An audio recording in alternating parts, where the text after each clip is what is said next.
नमस्कार, आपण पाहत आहात पुणे लाईव्ह न्यूज। पाहुयात आज दिवसभरातील ठळक घडामोडी। मनोज जरांगे पाटील यांनी आमरण उपोषण स्थगित केले असले तरी खेड तालुक्यातील आमरण उपोषण चालू असल्याचं आंदोलनकर्त्यांनी कळवलं आहे।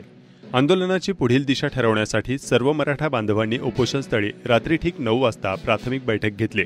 तसेच पुणे जिल्हा व पश्चिम भागाची बैठक उद्या शुक्रवारी सकाळी 11 वाजता राजगुरुनगर येथील उपोषणस्थळी होईल, याची सर्व मराठा बांधवांनी नोंद घ्यावी असे आंदोलनकर्त्यांनी सांगितले आहे।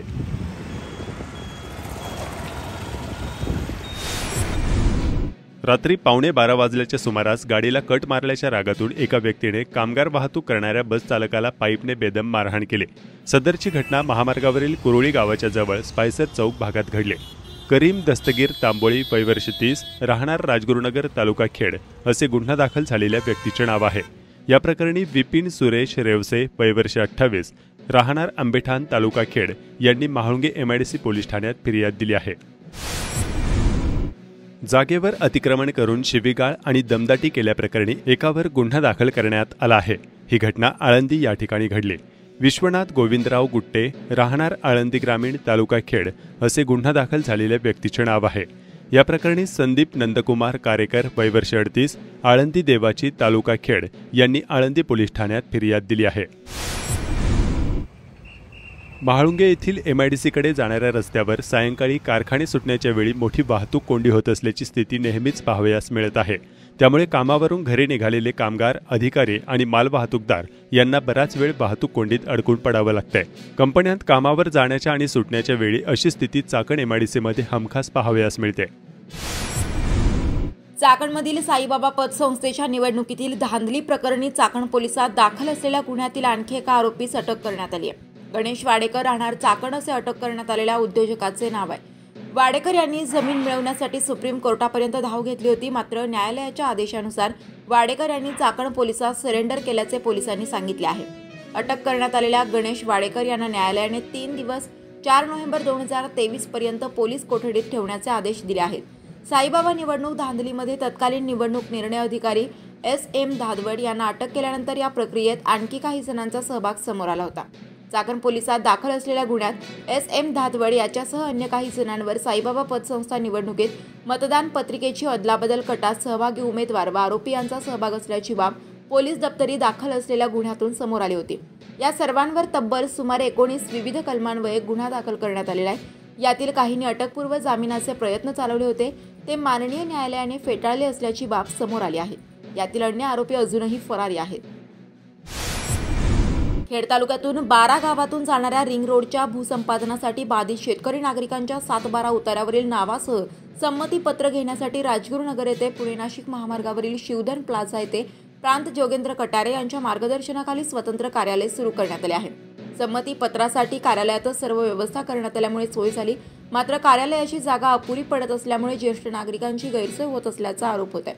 खेड तालुक्यातील खालुमरे, निघोजे, मोई, कुरुळी, शिंबडी, केळेगाव, आळंदी, चरोली, खुर्द, धानोरे, सोळू, मरकळ आणि गोलेगाव या 12 गावातून जाणाऱ्या रिंग रोडसाठी 614 गटातील 292.022 हेक्टर जमिनीचे संपादन केले जाणार असून वहिवाटीप्रमाणे 1019 हिस्से मिळून 6633 खातेदार आहेत।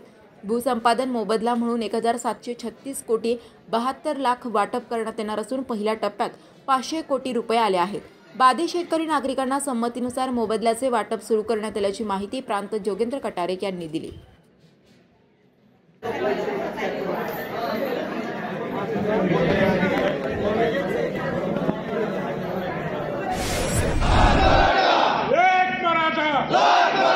चाकणमधील मराठा आंदोलनाचा इतिहास पाहता चाकणमधील मशाल मोर्चाच्या पार्श्वभूमीवर चाकण पोलिसांनी ॲडव्होकेट निलेश कड पाटील, अनिल देशमुख, व्यंकटेश चोरटे, राहुल वाडेकर, सचिन राक्षे आदी प्रमुख आंदोलनकर्त्यांसह 28 जणांना नोटीस बजावली होती। चाकणमधील मशाल मोर्चा आयोजकांनी अत्यंत शांततेत काढल्याने पोलिसांसह नागरिकांनी सुटकेचा श्वास सोडला। चाकणमधील मशाल मोर्चात चाकण आणि पंचक्रोशीतील नागरिक खूप मोठ्या संख्येने सहभागी झाले होते।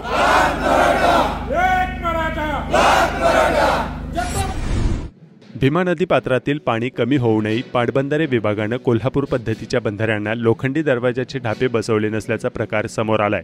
मलघेवाडी शिरोली परिसरातील शेतकऱ्यांनी बंधाऱ्याला ढापे बसवून पाणी अडवण्याची मागणी करूनही बंधारा न अडवल्यानं नदीकाठच्या शेती पिकांना पाणी उपलब्ध न झाल्यास पिके पाण्या वाचून धोक्यात येणार असल्यानं शेतकरी वर्गातून नाराजी व्यक्त होताना दिसतीये। याच बंधाऱ्याची उभारणी पुणे जिल्हा परिषदेचे छोटे पाटबंधारे विभागाच्या वतीने जवळपास 1 कोटींचा खर्च करूनही ठेकेदाराने कामे अपूर्ण ठेवल्यानं तसेच बंधाऱ्याचे दरवाजे प्राप्त न झाल्यामुळे हा बंधारा अडवण्यात आला नाही। मात्र भीमा नदीवरील सर्व कोल्हापुरी बंधाऱ्यांचे दरवाजे बसवून पाणी अडवण्यात आल्याची माहिती पाटबंधारे विभागाचे अभियंता राहुल कराळे यांनी दिली। राजगुरुनगर नगर परिषद युनियन श्रमिक संघटनेच्या नामफलकाचे अनावरण आणि उद्घाटन माजी जिल्हा परिषद सदस्य अतुल देशमुख यांच्या हस्ते करण्यात आले। याप्रसंगी संघटनेचे अध्यक्ष संदीप घुमटकर आणि उपाध्यक्ष विलास माने आदींसह कर्मचारी वर्ग उपस्थित होता।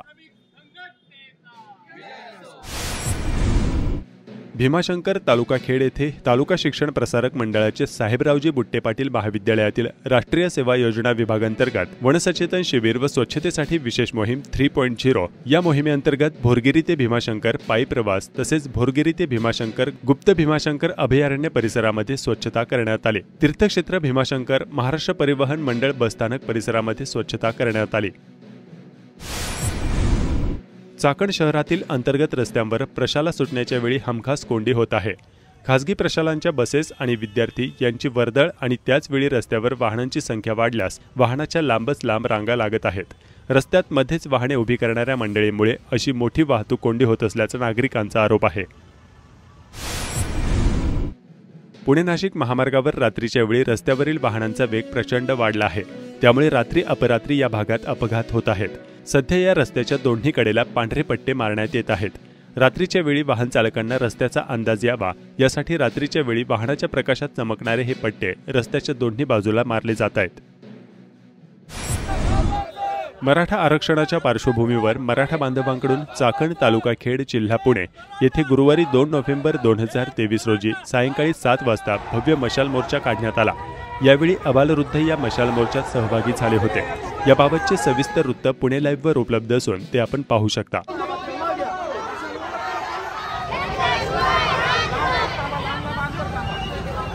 शांततेच्या पद्धतीने घेऊन जायचं, कुठल्याही प्रकारचं गालबोट लावायचं नाही।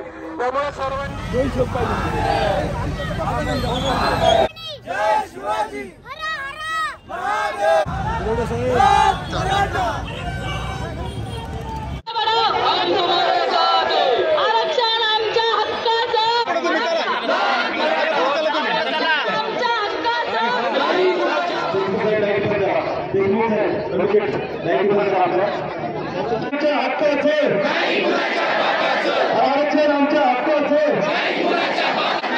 या ठिकाणी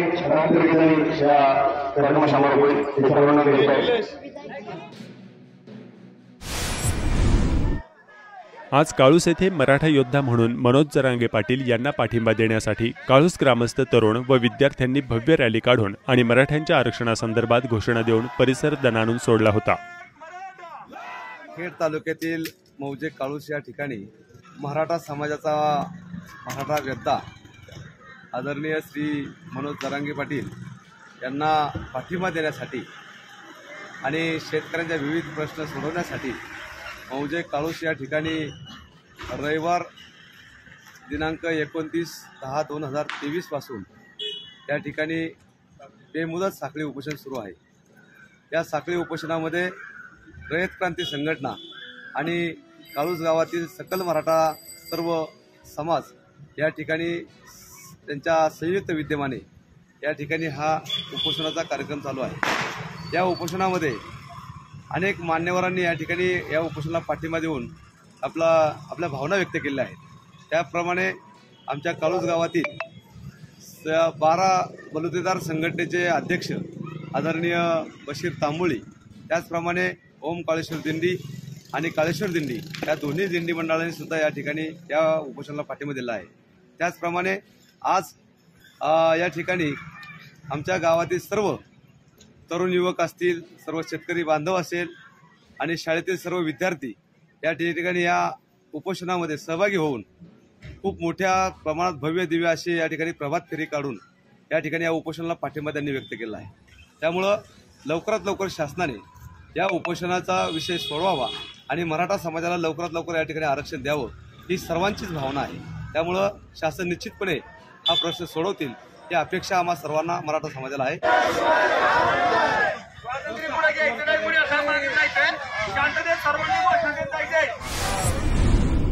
काळूस येथे काळेश्वर ग्रामीण बिगरशेती सहकारी पतसंस्था मर्यादितच्या चेअरमनपदी गोरख रामचंद्र टेमगिरे आणि व्हाईस चेअरमनपदी राहुल दत्तात्रय खैरे यांची बिनविरोध निवड करण्यात आली।